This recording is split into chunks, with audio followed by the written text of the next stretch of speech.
My name is Amber Mitchell, 29 years old, and I never thought I'd be sending that text to my own parents. As a single mom to 4-year-old Lucas and a full-time nurse at Memorial Hospital, I'd always depended on my mother for childcare. That's why her words cut so deep that day. I couldn't watch your kid anymore. After years of paying their mortgage and bills, I finally realized what our relationship had become. The choice I made next changed everything for us. Before I continue my story, where are you watching from today? Hit that like button and subscribe if you've ever had to make a difficult decision with family. Trust me, you'll want to hear how this ends. I still remember the day I found out I was pregnant with Lucas. The 2 pink lines appeared on the test, and my hands wouldn't stop shaking. Brandon and I had only been dating for 6 months, and we'd always been careful. I called him immediately, thinking we'd figure it out together, but his response made it clear I was on my own. "I'm not ready to be a father," he said before hanging up. 3 unanswered texts later, I realized he had blocked my number. By the time I was 3 months pregnant, Brandon had moved to another state, leaving no forwarding address. That's when my parents, especially my dad Wesley, stepped in. Dad had always been my rock. When I scraped my knee as a kid, he was there with a bandage and a joke to make me laugh through tears. When I graduated nursing school, I saw him in the audience with tears of pride streaming down his face. We'd always been close, and that didn't change when I told my parents about the pregnancy. My mother Elaine's reaction was more measured. She wasn't thrilled about becoming a grandmother before her time, as she put it, but she quickly adjusted to the idea. "Family helps family," she said during a Sunday dinner as my baby bump began to show. "When the baby comes, I can watch him while you work. Nurses' hours are crazy, and daycare costs are ridiculous these days." Her offer lifted an enormous weight from my shoulders. My starting salary as a nurse wasn't bad, but the cost of living in our city plus childcare would have stretched me beyond my means. "Mom, are you sure? I'll be working long shifts, sometimes overnight." "That's what grandmothers are for," she replied with a smile that seemed genuine at the time. "Your father and I have plenty of space, and it'll be nice having a little one around the house again." When Lucas was born, all 7 pounds, 6 ounces of perfection, my parents were at the hospital within the hour. Dad brought a tiny baseball mitt, already planning future games in the backyard. Mom held Lucas with practiced ease, cooing softly to him while I recovered from the delivery. During my maternity leave, I noticed my parents struggling financially. Their mortgage payment had increased, and Dad's hours at the manufacturing plant had been cut back. Without thinking twice, I offered to help. "Let me cover the mortgage until things get better," I suggested. "It's the least I can do since you're helping with Lucas." They initially refused, but after a few more tight months, they accepted. What started as a temporary arrangement soon expanded. I set up automatic transfers for their mortgage, utilities, and even their cell phone bills. Dad's car needed repairs, so I covered those too. Before long, I was providing significant financial support to my parents, but it felt right, a fair exchange for the childcare that allowed me to work and support Lucas. For the first 3 years, everything ran smoothly. I'd drop Lucas off in the morning, sometimes as early as 5:30 a.m. for my 7 a.m. shift. Mom would feed him breakfast, take him to the park, read to him, and do all the things a loving grandmother would do. Dad would play with him after returning from work, and they'd send me pictures throughout the day that made my heart swell with gratitude. But something changed as Lucas turned 4. I began noticing subtle shifts in my mother's behavior. She'd sigh heavily when I dropped Lucas off, especially for early shifts. Another early morning, she'd mutter under her breath, though loud enough for me to hear. When I'd pick him up, she'd immediately list all the challenging moments of the day, his tantrums, the mess he made, how he wouldn't nap. "He's going through a phase," I'd reassure her, trying to be understanding. "All kids do at this age. I've already raised my child," she'd respond with an edge to her voice. I didn't expect to be doing this all over again in my 60s. Still, I tried to remain optimistic. The arrangement benefited all of us, I reasoned. My parents received financial stability, Lucas got loving care from his grandparents, and I could work the shifts necessary to advance my nursing career. The occasional complaints seemed a small price to pay for this balance we'd achieved. Then came the holiday schedule at the hospital. As one of the newer nurses in my unit, I often got assigned to work major holidays. This Christmas would be no different. I was scheduled for both Christmas Eve and Christmas Day shifts. Normally, my parents would adjust their plans to accommodate my schedule, understanding that hospitals don't close for holidays and patients need care regardless of the date on the calendar. I approached the conversation with my usual gratitude, bringing them a gift basket of gourmet foods as a pre-thank you. "I got my holiday schedule," I said, trying to sound casual as I placed the basket on their kitchen counter. "I'm working both Christmas Eve and Christmas Day this year." I noticed the quick glance my parents exchanged, but pressed on. "I know it's asking a lot, especially on Christmas, but I really need your help with Lucas. I'll make it up to you both, I promise. Maybe we can do our family celebration on the 26th instead." Little did I know that this request would shatter the fragile balance we'd maintained for the past 4 years and reveal the true nature of what our relationship had become. "I couldn't watch your kid anymore," my mother said, her voice flat and final. "I've given up enough of my life." The words hung in the air between us, stunning me into silence. We were standing in her kitchen, the gift basket I'd brought still sitting unopened on the counter. Lucas was in the living room with my dad, the sound of cartoons providing a cheerful soundtrack that contrasted sharply with the tension in the kitchen. "What do you mean?" I finally managed, my voice barely above a whisper. "Mom, it's just for Christmas Eve and Day. I have to work those shifts, you know I don't have a choice." She crossed her arms, a gesture I'd seen countless times when her mind was made up. "I'm sorry, Amber, but I can't do it anymore. Not on Christmas, not any day. I'm tired. Looking after a 4-year-old is exhausting at my age." The casual way she referred to Lucas as your kid, instead of using his name, felt like a slap. My son wasn't just some burden. He was her grandson, a child she'd helped raise since birth. "But Mom, what am I supposed to do? I can't just not show up for work. People depend on me. Patients need care, especially during holidays." "Well, you should have thought about that before becoming a single mother," she replied, the words cutting deep. "There are consequences to our choices in life." I felt my cheeks flush with hurt and anger.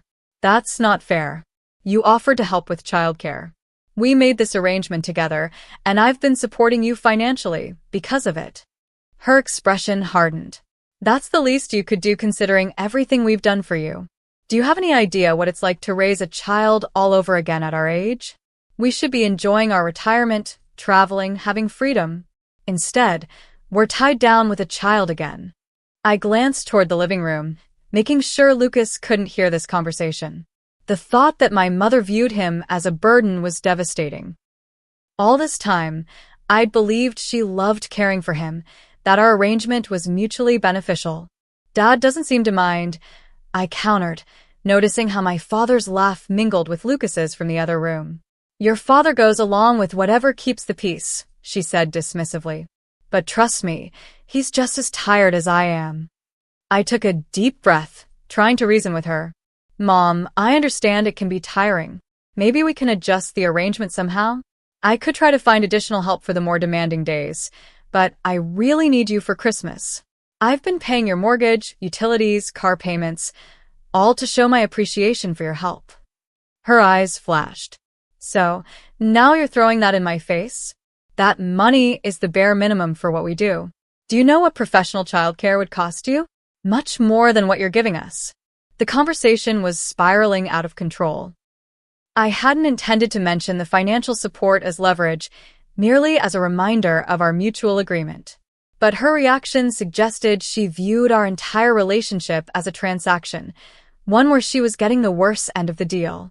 "I need to talk to Dad about this," I said, moving toward the living room. She grabbed my arm. "He'll tell you the same thing. We've discussed it already." When I entered the living room, Lucas ran to me with a drawing he'd made. "Mommy, look. It's you at the hospital helping people?" I forced a smile, taking the colorful scribble that vaguely resembled a person in scrubs. "It's beautiful, buddy. Why don't you draw another one while I talk to Grandpa for a minute?" My father looked up, his expression guilty. He already knew what was happening. "Dad," I said quietly, sitting beside him on the couch. "Mom says she can't watch Lucas for Christmas. Is that how you feel too?" He avoided my eyes, fidgeting with the remote control. "Your mother needs a break, Amber. We're not as young as we used to be. But it's Christmas, Dad. I have to work. What am I supposed to do with Lucas?" He shrugged uncomfortably. "Maybe one of your friends from the hospital? Or a babysitter?" "A babysitter on Christmas?" I couldn't keep the incredulity from my voice. "Dad, please. I've never asked for much, and I've been helping you both financially for years now." His expression hardened slightly, surprising me. "We didn't ask for that help, Amber. You offered it. Because you were struggling, and because you were watching Lucas. It was a fair exchange, one we all agreed to." He sighed heavily. "Things change. People get tired. Your mother has given enough." I couldn't believe what I was hearing. My father, who had always been my champion, was choosing my mother's convenience over my desperate need. The betrayal stung worse coming from him. "I see," I said, fighting back tears. "So this is it? After 4 years, you're just done? No notice, no transition, nothing?" "We've been hinting at this for months, Amber. You just haven't been listening." Had they? Had I been so caught up in work and motherhood that I'd missed their growing resentment? Maybe there had been signs I'd ignored, hoping they'd pass. Lucas tugged at my sleeve, his little face concerned. "Mommy, why are you sad? Why is Grandma angry?" I picked him up, holding him close. "Everything's okay, buddy. We just need to go home now." But I didn't finish my drawing for Grandpa. "You can finish it at home," I said, already gathering his backpack. I couldn't bear to stay in that house another minute. As we headed for the door, my mother reappeared. "I hope you understand, Amber. We need our lives back." I couldn't respond without breaking down completely. With Lucas in my arms, I walked out, the door closing firmly behind us. In the car, as I buckled Lucas into his car seat, he asked innocently, "Are we coming back tomorrow, Mommy?"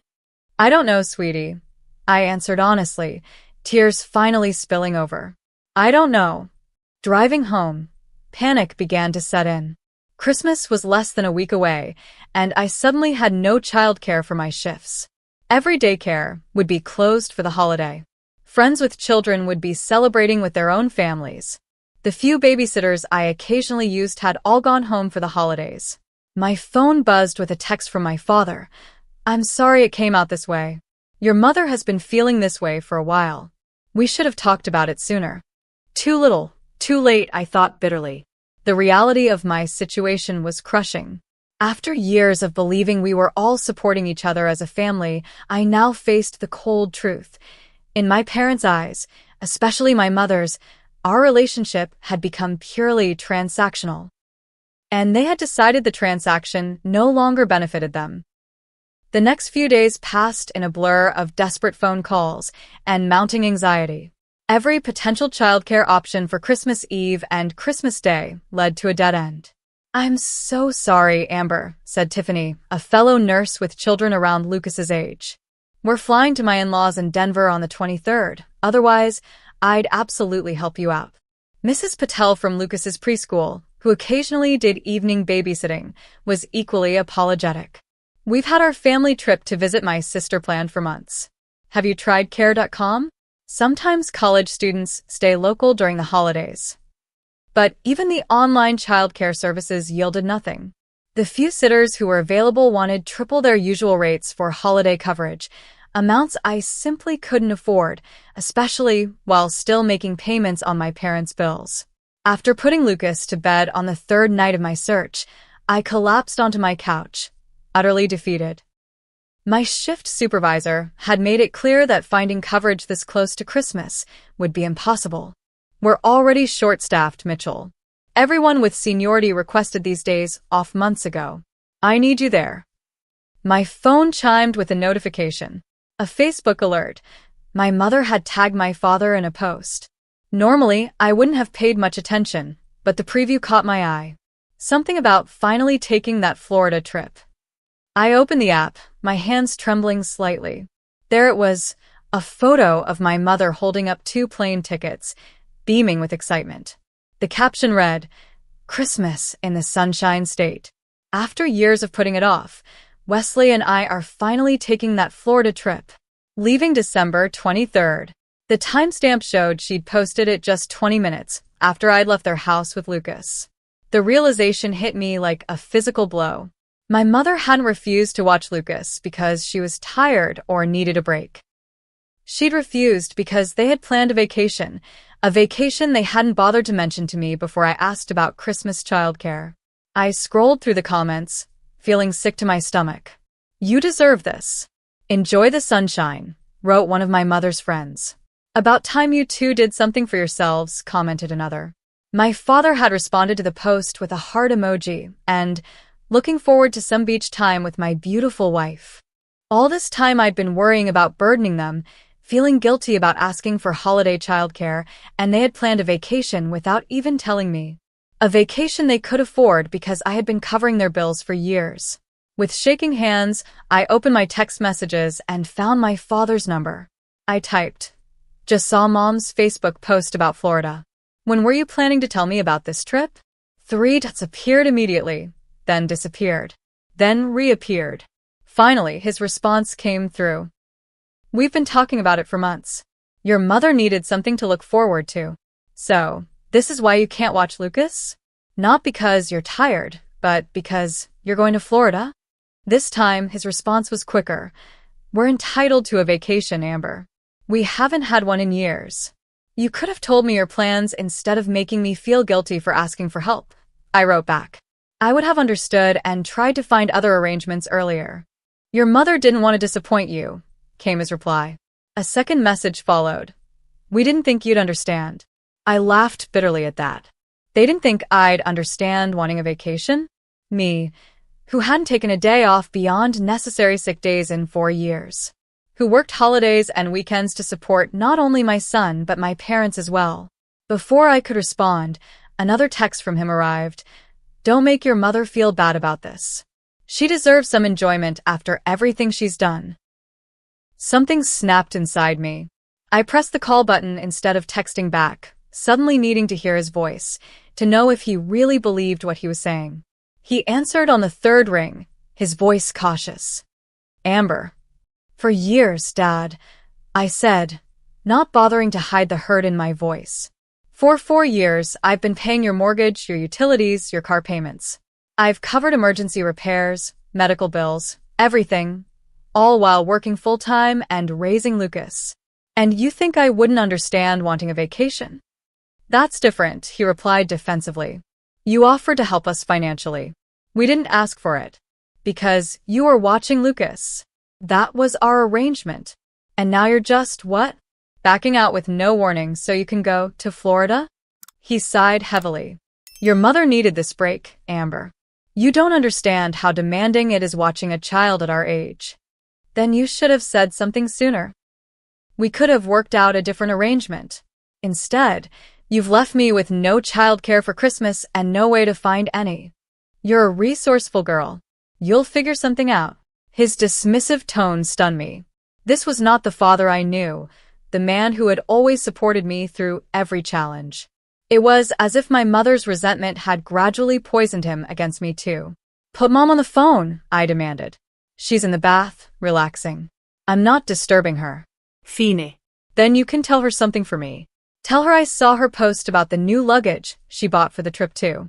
The $300 set she absolutely needed that I probably paid for with the money I send you every month." There was silence on the other end of the line. "Nothing to say, Dad? Let me ask you something. Was any of it real? Did you ever actually want to help with Lucas, or was it just a way to get money out of me?" "That's not fair, Amber. We love Lucas." Do you? "Because right now it feels like you both used me and him for financial support, and now that you've saved enough for your dream vacation, we don't matter anymore." "You're being dramatic," he said, his voice hardening. "Your mother is exhausted. She's 64 years old and has been chasing after a toddler for 4 years. She deserves a break. And I deserve the truth. Not finding out about your vacation plans from Facebook." I ended the call before he could respond, my hands shaking with anger and hurt. Minutes later, my phone lit up with a text from my mother. "Your father says you're upset about our trip. I'm sorry you feel that way, but we need this time for ourselves. You're a grown woman, Amber. Figure it out like the rest of us have to." Figure it out. As if I hadn't been figuring everything out on my own for years. As if I hadn't been supporting not just my son, but my parents as well. I opened Facebook again and scrolled further through my mother's recent posts. There was another photo I'd missed. My mother showing off the expensive new luggage she'd purchased for their trip. "Only the best for our Florida getaway," read the caption. The comments revealed they'd been planning this trip for months, saving up for it while I continued to pay their bills. One comment from my mother particularly stung. "Finally doing something for ourselves after years of putting everyone else first." Putting everyone else first? When had she put me or Lucas first? I was the one working 60-hour weeks to support everyone. I was the one who hadn't taken a vacation since before Lucas was born.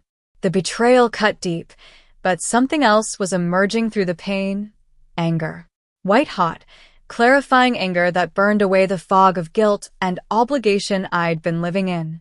I opened my banking app and stared at the scheduled transfers set to go out in the coming week. Mortgage payment, utility bills, car payment, credit card minimum payment. All for my parents' accounts. Money that could be going toward finding emergency childcare for Lucas or building my own savings instead of funding my parents' vacation. As I looked at those pending transfers, something shifted inside me. I'd been allowing this situation, enabling their dependence while neglecting my own needs and my son's future. Something had to change, and it needed to start right now. The glow of my phone screen illuminated my darkened living room as I stared at another Facebook notification. My mother had posted yet again, a photo of her new swimsuit for Florida with a caption, "Treating myself before our much-needed vacation." Hashtag no responsibilities, hashtag freedom at last. No responsibilities. Freedom at last. Each word was a dagger. After everything I'd sacrificed, after all the double shifts I'd worked while pregnant, after skipping meals to save money for their car repairs, after postponing my own dental work to cover their property taxes, this was how my mother viewed her life with us? As a prison she needed freedom from? I walked to Lucas's room and gently pushed open the door. He was sleeping peacefully, clutching the stuffed dinosaur my father had given him for his 3rd birthday. His dark lashes rested against his cheeks, his breathing soft and even. Looking at him, I felt a surge of protective love so powerful it nearly brought me to my knees. This beautiful child wasn't a burden. He wasn't a responsibility to escape from. He was everything good and pure in my life, and anyone who couldn't see that didn't deserve to be part of our lives. I returned to the living room and opened my banking app again. With trembling fingers, I selected the first scheduled transfer, their mortgage payment. My finger hovered over the cancel payment button for just a moment before I pressed it firmly. "Are you sure you want to cancel this scheduled payment?" the app asked. "Yes," I whispered to myself. "Yes, I am." One by one, I canceled every scheduled payment. Utilities, car payment, credit cards, insurance, everything. With each cancellation, I felt a weight lifting from my shoulders, a clarity emerging through the hurt. Next, I called the bank's 24-hour customer service line. "Thank you for calling First National Bank. How may I help you tonight?" the representative asked.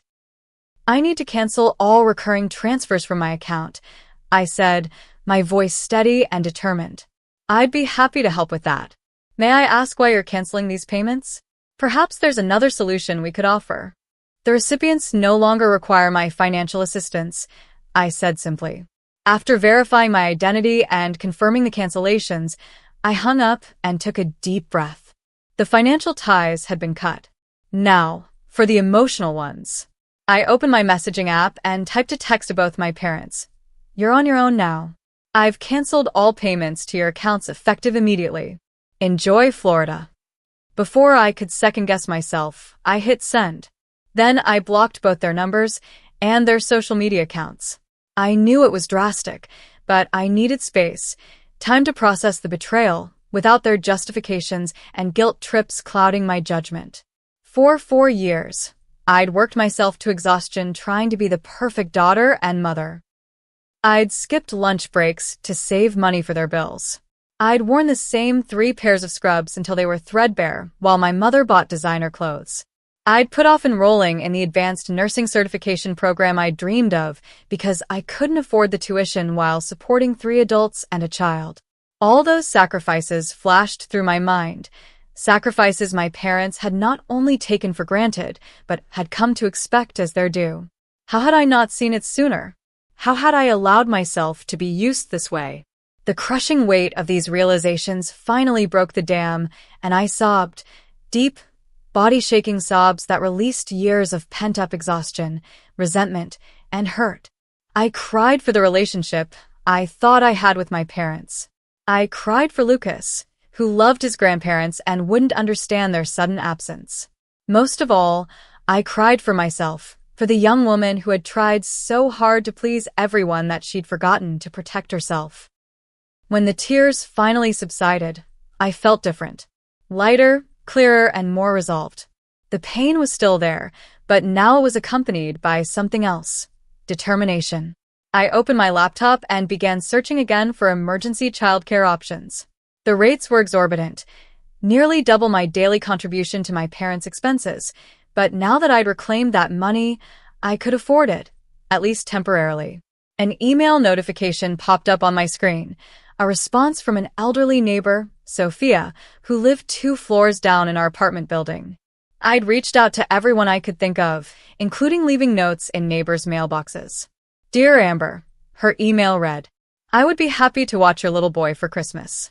My own grandchildren live across the country and won't be visiting until New Year's. It would be nice to have some company on Christmas Day. We could bake cookies and watch holiday movies. My rate is $20 per hour, but we can discuss if that's a concern. Warmly, Sophia Jenkins. $20 per hour was steep. It would amount to over $300 for my Christmas shifts, but it was the only option I had. I quickly replied, accepting her offer and suggesting we meet the next day for Lucas to get comfortable with her before the actual childcare days. With that immediate problem solved, I allowed myself to feel the full impact of what I'd just done. I'd cut off my parents financially and emotionally. It was the right decision, I knew that in my bones, but it was also terrifying. They had been my safety net, my backup plan, my family. Now it was just Lucas and me against the world.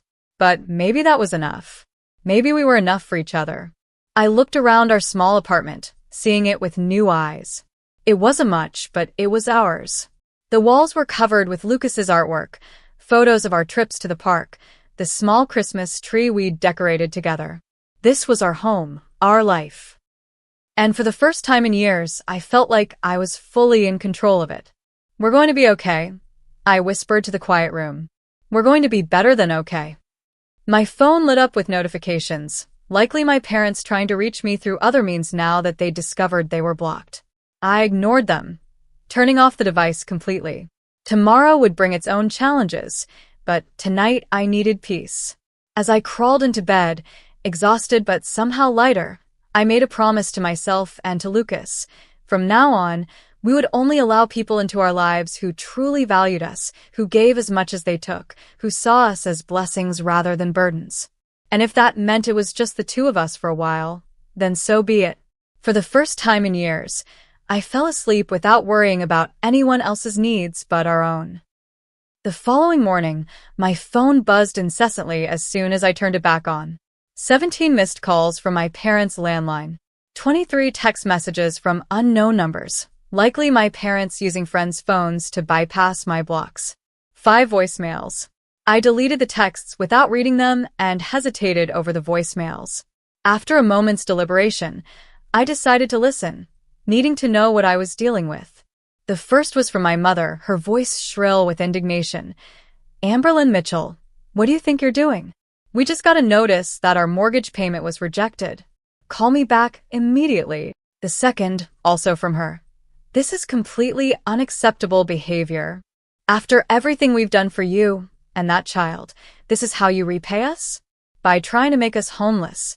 The third was from my father, his tone more measured but still stern. Amber, whatever point you're trying to make, this isn't the way to do it. Your mother is very upset. Call us back so we can discuss this like adults. The fourth, again from my mother, now tearful. We can't afford these bills on our own. Your father's pension isn't enough. What are we supposed to do? The final voicemail, left at 3:17 a.m., was my father alone. Amber, I understand you're hurt. But cutting us off financially without warning isn't fair. Your mother didn't mean to upset you. She's just been stressed lately. Please call me. I'm worried about you. Worried about me? Or worried about their mortgage payment? I deleted all the voicemails and blocked the new numbers they'd used to text me. Mommy, who is that on the phone? Lucas asked, padding into the kitchen in his dinosaur pajamas, his hair tousled from sleep. I forced a smile.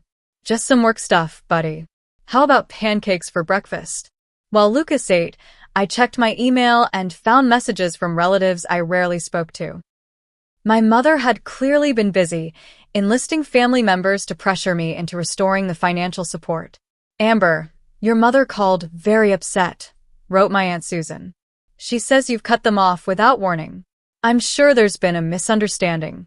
They love you and Lucas so much.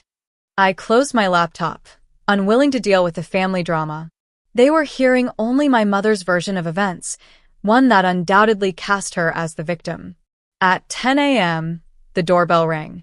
I peeked through the peephole to see Sophia Jenkins, my elderly neighbor, standing in the hallway. I'd almost forgotten our planned meeting. Good morning, Amber, she said when I opened the door. At 72, Sophia was spry and sharp-eyed, with silver hair pulled back in a neat bun. I hope I'm not too early. Not at all. Please come in, I said, gesturing her inside. Lucas, come meet Miss Sophia. She's going to watch you while I work on Christmas. Lucas shyly approached, half hiding behind my legs. Do you like dinosaurs? He asked tentatively. Sophia's face lit up. Oh my yes. I used to take my grandson to the Natural History Museum all the time. Tyrannosaurus Rex was his favorite. Which one do you like best? Triceratops. Lucas exclaimed, his shyness evaporating. I have toys. Want to see? As Lucas led Sophia to his toy box, I felt a mixture of relief and sadness. She was kind and engaging with him, exactly what he needed. But watching them together made me think of all the moments my parents would now miss in Lucas's life. Despite everything, that thought still hurt. After Sophia left, promising to return on Christmas Eve morning, I tried to explain the situation to Lucas in terms he could understand. Buddy, there's something I need to tell you. I began, sitting him on my lap. Grandma and Grandpa won't be watching you for a while. His little brow furrowed. Because they're mad at me?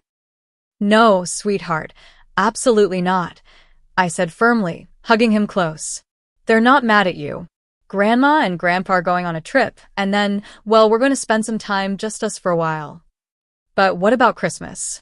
Grandpa said we'd build the big Lego set together on Christmas. I swallowed hard. Miss Sophia is going to stay with you on Christmas while I work. You two can do something special together. His lower lip trembled. But I want Grandpa. Nothing prepared me for how those simple words would cut through me. For all my mother's complaints, for all my father's passivity, Lucas loved them. He didn't understand adult conflicts or financial arrangements. He only knew that his grandparents were suddenly absent from his life. I know, buddy, I whispered, fighting back tears. I'm sorry. The days leading up to Christmas were a blur of work shifts, dodging more attempts at contact from my parents, and trying to maintain a sense of normalcy for Lucas. The financial strain of paying Sophia, necessary as it was, added another layer of stress. Her rate would consume a significant portion of the money I'd reclaimed from canceling my parents' payments. On Christmas Eve morning, I arrived at the hospital for my 7 a.m. to 7 p.m. shift feeling emotionally and physically drained. Sophia had arrived at 6 a.m., cheerful despite the early hour, with a bag full of Christmas crafts and movies for Lucas. We'll have a wonderful day, she assured me. Don't worry about a thing. The pediatric ward was decorated with twinkling lights and paper snowflakes.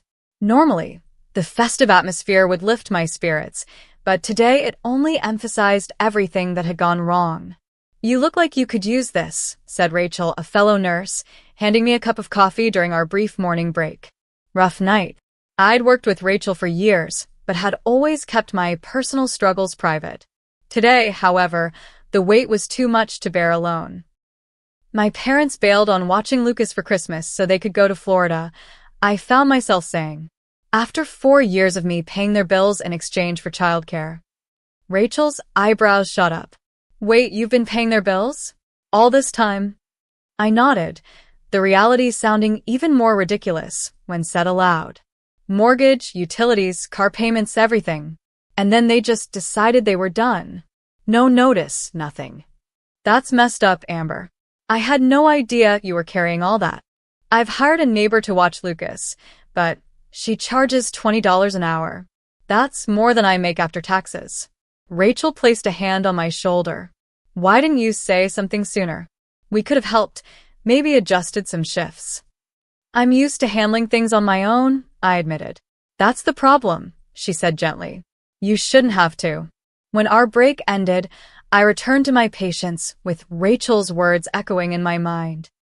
Had I been so determined to prove my independence, to show I could handle single motherhood, that I'd isolated myself from potential support systems? Had I put so much energy into maintaining my relationship with my parents that I'd neglected to build other connections? During my lunch break, I retreated to the staff room and finally broke down. Sitting alone at the small table, I allowed the tears to come. For Lucas's confusion, for my shattered relationship with my parents, for the years I'd spent trying to earn love that should have been freely given. The door opened, and I quickly wiped my eyes, not wanting to be seen crying at work. It was Rachel again, along with 2 other nurses from our unit. "We thought you might need some company," Rachel said, sitting beside me. "And maybe a listening ear." For the first time, I opened up completely, telling them everything. About Brandon's abandonment, my parents' initial support that gradually morphed into resentment, the financial arrangement that had drained my savings, and finally, the devastating discovery of their planned vacation. "I feel so stupid," I concluded. "I should have seen it coming." "Don't do that to yourself," said Megan, another nurse. "You were trying to make things work for everyone, especially your son. There's nothing stupid about that." "What will you do now?" asked Rachel. "I don't know," I admitted. "Find a more permanent childcare solution, I guess. Try to rebuild our lives without them in it." "You know," Megan said thoughtfully, "my sister runs a daycare center that offers extended hours for healthcare workers. It's not cheap, but it's less than $20 an hour. I could put in a word if you're interested." "And my kids would love playdates with Lucas," added Rachel. "My husband works from home 3 days a week and wouldn't mind an extra little one around." Their offers of help, so freely given without expectation of repayment, brought fresh tears to my eyes. All this time, I'd been so focused on maintaining the dysfunctional support system I had that I hadn't sought out healthier alternatives. As my shift continued, I found myself thinking about Lucas and what kind of Christmas he was having with Sophia. Would he feel abandoned on what should be a magical day? Would he understand why his grandparents weren't there to celebrate with him? By the time I clocked out at 7:15 p.m., exhaustion had settled deep in my bones. I still had a 12-hour shift the next day, Christmas Day, but at least I would have the morning with Lucas to exchange gifts before Sophia arrived. Driving home through streets decorated with holiday lights, I allowed myself to imagine a different kind of future. One where Lucas and I were surrounded by genuine support rather than conditional help, where we built our own traditions instead of trying to fit into someone else's expectations. It wouldn't be easy, but perhaps it would be healthier for both of us. When I arrived home, I found Lucas and Sophia making paper snowflakes at the kitchen table. My son's face lit up when he saw me. "Mommy, look what we made. Miss Sophia says we can hang them on the tree." "They're beautiful, buddy," I said, genuinely smiling for the first time that day. "Did you have a good time?" "Uh-huh. We made cookies too. Christmas trees with green frosting." Sophia gathered her things, assuring me that Lucas had been a delight. "We had a wonderful day. I'll be back tomorrow at noon for your next shift." After she left, Lucas and I hung the paper snowflakes on our small tree. Can we open one present tonight? He asked hopefully. Grandma always let me open one on Christmas Eve. The mention of my mother sent a pang through my heart. Yes, you can pick one small gift to open tonight. As Lucas carefully examined the packages under the tree, I checked my phone. 3 more missed calls from unknown numbers and a text from my aunt. Your parents are devastated, Amber. Your mother has been crying all day. Please reach out to them. I put the phone away, refusing to let guilt overshadow this moment with my son. Tomorrow would be our first Christmas without my parents, and somehow, we would make it special. Christmas morning dawned clear and cold, with sunlight streaming through the frost-patterned windows of our apartment. I woke early, determined to make the day special for Lucas despite everything. I quietly set out the cinnamon rolls I'd prepared the night before and started the coffee before tiptoeing to the living room to arrange his gifts. My budget had been tight this year, even before the childcare crisis, but I'd managed to get Lucas the dinosaur playset he'd been asking for, along with new winter clothes, books, and a few small toys. It wasn't extravagant, but I hoped it would be enough to make the day magical for him. At 7:30 a.m., I heard the patter of small feet, followed by an excited gasp as Lucas discovered the living room. Mommy! Santa came, he exclaimed, rushing to my side. Can I open them? Please, please, please? I laughed, my heart lightening at his enthusiasm. Breakfast first, then presents. That's the rule, remember? We ate cinnamon rolls, and I sipped my coffee while Lucas chattered excitedly about what might be in each wrapped package. This simple moment, just the two of us in our pajamas on Christmas morning, felt surprisingly peaceful. No tension, no walking on eggshells around my mother's moods, no subtle digs about my parenting or Lucas's behavior. Just us, together. After breakfast, Lucas tore into his gifts with unrestrained joy, each revelation met with squeals of delight. The Mega Dino World. You got it! You got it, he shouted, jumping up and down when he unwrapped the main gift. Santa got it. I corrected with a wink. Santa knew exactly what I wanted, he replied, then looked up with sudden concern. But who helped Santa? Grandpa always said he helped Santa with the big gifts. The innocent question caught me off guard. Well, this year I helped Santa, I said, trying to keep my voice light. And, you know what? Santa told me you've been such a good boy that he wanted you to have something special. Lucas seemed satisfied with this explanation and returned to examining his new dinosaurs. I was just helping him open the packaging when a knock at the door startled me. It was 9:45 a.m., too early for Sophia, who wasn't due until noon. I wasn't expecting anyone else. Cautiously, I approached the door and looked through the peephole. My father stood in the hallway, alone, shifting nervously from foot to foot. He was dressed in his Christmas sweater, the one with the light-up Rudolph nose that Lucas always found hilarious, and held a large gift bag. My first instinct was to ignore the knock, to pretend we weren't home. But Lucas had already heard it. Who is it, Mommy? Is it Miss Sophia? No, buddy, it's... I hesitated, then sighed. It's Grandpa. Lucas's face lit up. Grandpa. Let him in. I want to show him my dinosaurs. I stood frozen, torn between protecting myself from more hurt and allowing Lucas the joy of seeing his grandfather on Christmas. The latter won out. I couldn't punish my son for the failings of the adults in his life. With a deep breath, I opened the door. Merry Christmas, my father said quietly, his eyes meeting mine with uncertainty.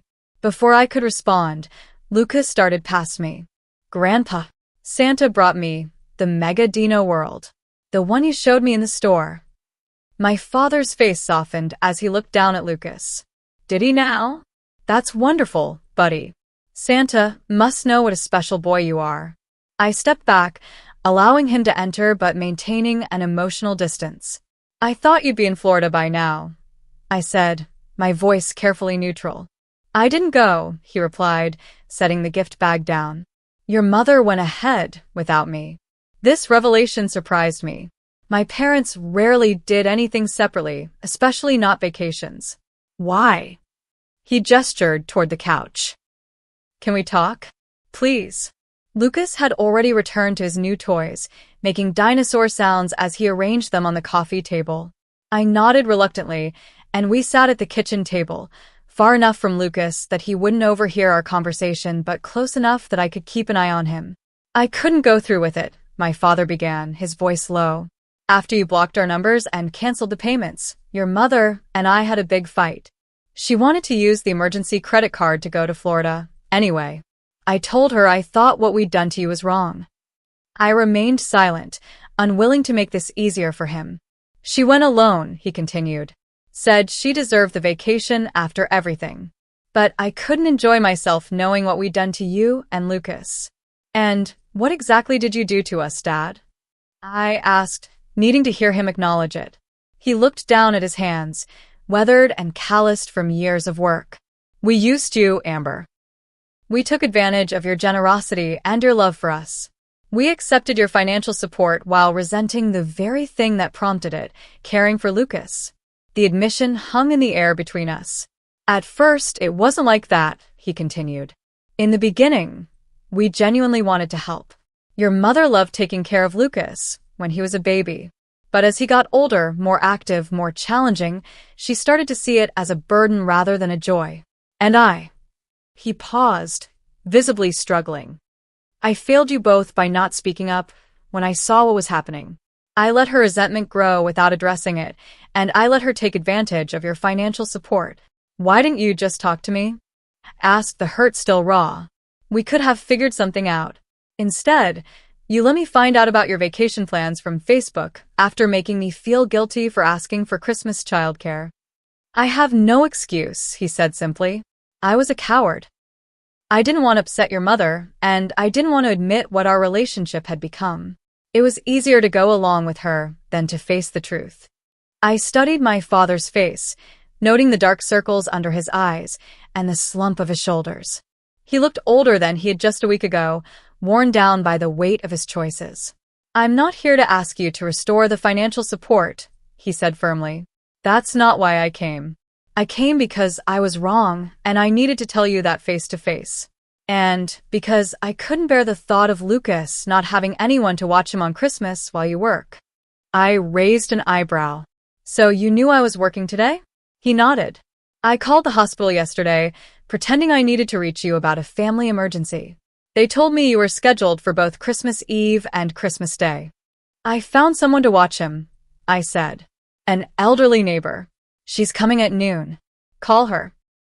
Tell her she's not needed today," he said. "Let me watch Lucas while you work. Not as a permanent solution, but just for today. Let me begin to make things right." I hesitated, conflicted. Could I trust him after everything that had happened? Would it confuse Lucas more to have his grandfather back, only to potentially lose him again? "What happens after today?" I asked. "What's your plan, Dad? Because I can't keep doing this back and forth. It's not fair to Lucas." "I've been looking at apartments," he said, surprising me again. "Nothing fancy, just a small one-bedroom near here. Your mother and well, I don't know what's going to happen when she gets back from Florida. But regardless, I want to be part of Lucas's life. On your terms, with clear boundaries." "And the financial support?" I pressed. "Is over," he said firmly. "I've already applied for a part-time job at the hardware store to supplement my pension. I should have done that years ago instead of becoming dependent on you." I glanced over at Lucas, who was lining up his dinosaurs in what appeared to be a parade formation, completely absorbed in his play. He loved his grandfather, and despite everything, I knew my father loved him too. "Okay," I said finally. "You can watch him today. But this doesn't fix everything, Dad. We have a lot more to talk about." Relief washed over his face. "I know. This is just a start." I called Sophia and explained the situation, offering to pay her a cancellation fee, which she graciously declined. Then I went to get ready for my shift, leaving Lucas and my father in the living room, already deep in conversation about the proper classification of dinosaurs. Before leaving, I pulled my father aside. "I meant what I said. This is a first step, not a solution. We need to establish clear boundaries going forward." He nodded solemnly.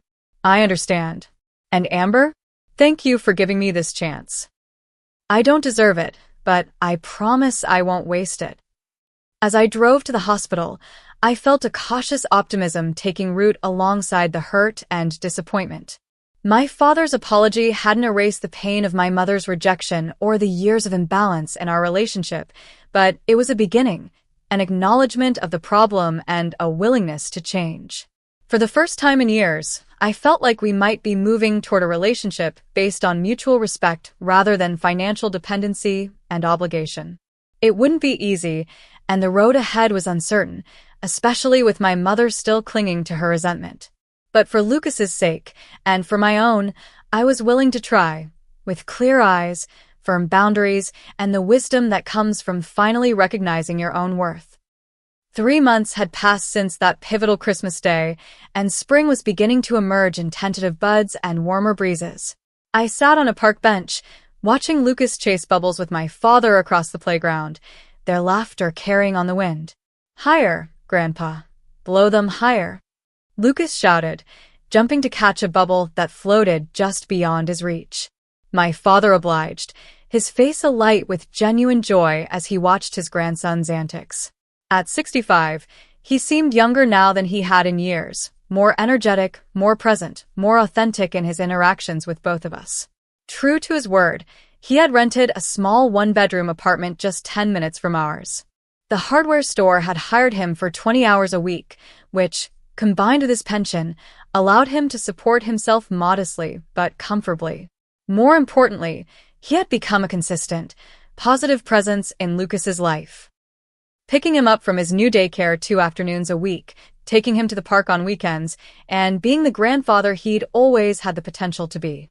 My mother had returned from Florida 3 days after Christmas, sunburned and indignant to find her husband had moved most of his belongings to a furnished rental.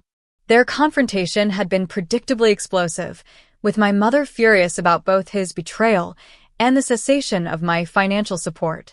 For weeks, she had refused all contact with either of us, maintaining that she was the injured party in the situation.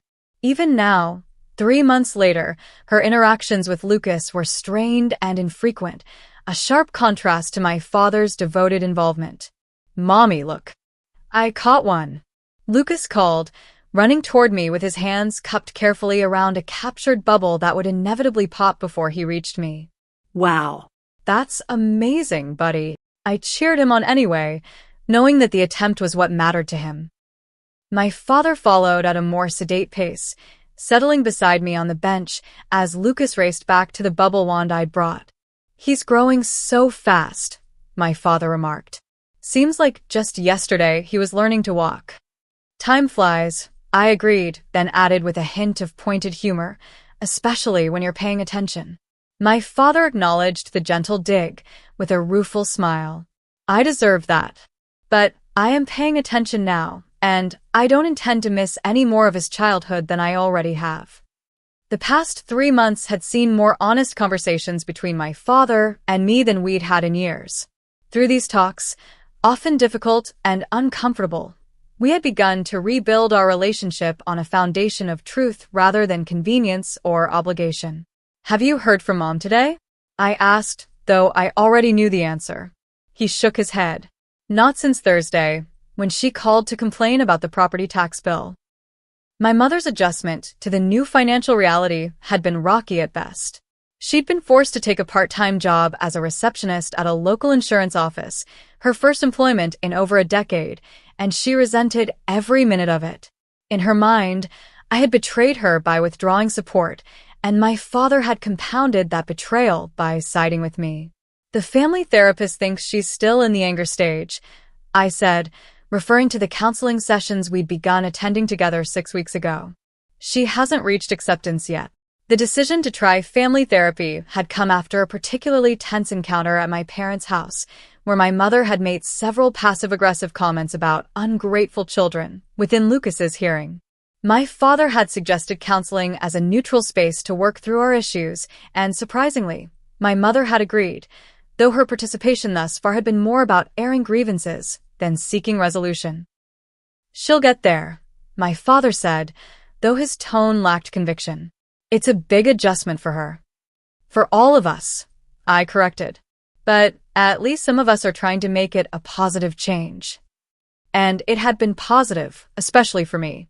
The promotion I'd been hoping for had come through last month, assistant nurse manager in the pediatric ward, with a substantial salary increase and more regular hours. Without the financial drain of supporting my parents, I'd been able to enroll Lucas in a quality daycare center that specialized in early childhood education, complete with after-hours care for healthcare workers. Most importantly, I'd found my voice. Where once I would have swallowed my feelings to keep the peace, I now spoke up when boundaries were crossed. When my mother had tried to guilt me about not bringing Lucas to visit her, I had calmly explained that her attitude toward him would determine how much time they spent together. When my father had shown up unannounced one evening, I'd firmly reminded him of our agreement about scheduled visits. Small steps, but significant ones in reclaiming my autonomy. "Have you thought any more about the advanced certification program?" my father asked, referring to the nursing specialty I'd long wanted to pursue. "I'm starting this fall," I said, unable to keep the pride from my voice. "One evening class per week and online modules I can do on my own time. The hospital is covering part of the tuition." "That's wonderful, Amber. I always knew you had it in you." He paused, then added softly, "I'm sorry we held you back for so long." These moments of recognition from him still caught me off guard, acknowledgments of how their dependence had limited my growth and opportunities. Each one helped heal a small piece of the hurt I'd carried. "Lucas, not so far," I called as my son ventured toward the edge of the playground. He waved acknowledgement and turned back toward the swings. "He's so confident," my father observed. "So much like you were at that age before." He trailed off, but I knew what he meant. Before my mother's critical nature had eroded my self-assurance, before I'd learned to place others' needs above my own to earn approval. "That's why I'm doing all of this," I said. "Breaking the cycle. I don't want him growing up thinking love is conditional, or that his worth depends on what he can do for others." My father nodded, his eyes on Lucas. "You're a good mother, Amber. Better than we deserved." The therapy sessions had been revealing in unexpected ways. Through them, I'd come to understand that my mother's resentment stemmed partly from her own unfulfilled dreams and partly from generational patterns she'd inherited from her own parents. That understanding didn't excuse her behavior, but it helped me respond to it with less emotional reactivity. "Are you coming to his birthday party next weekend?" I asked, changing the subject. "Wouldn't miss it. Your mother mentioned she might stop by too." This was news to me. "Really? She hasn't responded to the invitation. I think she's afraid of being rejected if she shows too much interest," he admitted. "Her pride is still bruised." Well, Lucas would love to see her, the real her, not the resentful version who makes him feel like a burden. My father nodded. "I'll talk to her. She's been different lately. Less angry. I think the therapy might be helping more than she lets on." I allowed myself a small hope that this might be true. Despite everything, I didn't want Lucas to grow up without his grandmother in his life. But I was also prepared for the possibility that she might never fully accept our new dynamic. Lucas ran back to us, flushed and happy. "Can we get ice cream now? You promised if I played nice with the other kids." I laughed. "I did promise, didn't I? Let's go." As we walked to the nearby ice cream shop, Lucas between us holding both our hands, I reflected on the journey of the past 3 months. The pain of that Christmas confrontation had gradually transformed into something unexpected, a catalyst for growth and change that had ultimately benefited all of us. My financial situation had improved dramatically now that I was supporting only myself and Lucas. For the first time since his birth, I had a small but growing savings account and was even considering the possibility of buying a condo in the next few years. More importantly, my emotional well-being had flourished. The constant stress of trying to please my parents while managing their needs alongside my own had lifted, allowing me to be more present with Lucas and more fulfilled in my work. I'd even started dating occasionally. Nothing serious yet, but a tentative step back into that part of life I'd neglected for years. My father, too, seemed happier in his newfound independence. The job at the hardware store had given him purpose and social connections beyond my mother, and his relationship with Lucas had deepened into something genuine and mutual rather than obligatory. Even my mother, despite her ongoing struggles with the new arrangement, had shown small signs of growth. Last week, she had brought Lucas a book about dinosaurs, his current obsession, and had actually sat with him while he explained each one in painstaking detail. It was a tiny step, but a significant one for her. At the ice cream shop, Lucas deliberated seriously over the flavors before selecting strawberry with rainbow sprinkles. My father chose vanilla, and I went with chocolate. We sat at a small table outside, enjoying the spring sunshine and each other's company. "Mommy," Lucas said between licks of his rapidly melting cone, "is Grandma coming to my birthday party?" I glanced at my father before answering. "I hope so, buddy. Would you like that?" He nodded enthusiastically. "Yeah. I want to show her my new dinosaur books. And maybe she won't be grumpy anymore." Out of the mouths of babes. I exchanged a look with my father, who seemed equally struck by Lucas's innocent assessment of the situation. "Grandma's been learning some things lately," my father told him gently, "about how to be happier and how to show people she loves them better. It's hard work for her, but she's trying." Lucas considered this with the simple wisdom of childhood. "When I'm learning hard things like tying my shoes, I get grumpy too. But then when I can do it, I feel proud." "That's exactly right," I said, amazed at his insight. "And we're all learning right now, Grandma, Grandpa, me, and you too." As we finished our ice cream and headed back to the cars, I felt a sense of peace that had been absent for much of my adult life. The road ahead wasn't perfectly clear. My relationship with my mother might never fully heal, and maintaining healthy boundaries would require ongoing vigilance. But for the first time, I was facing these challenges from a position of strength rather than desperation. The hardest lesson I'd learned through all of this was that sometimes love meant standing firm rather than giving in.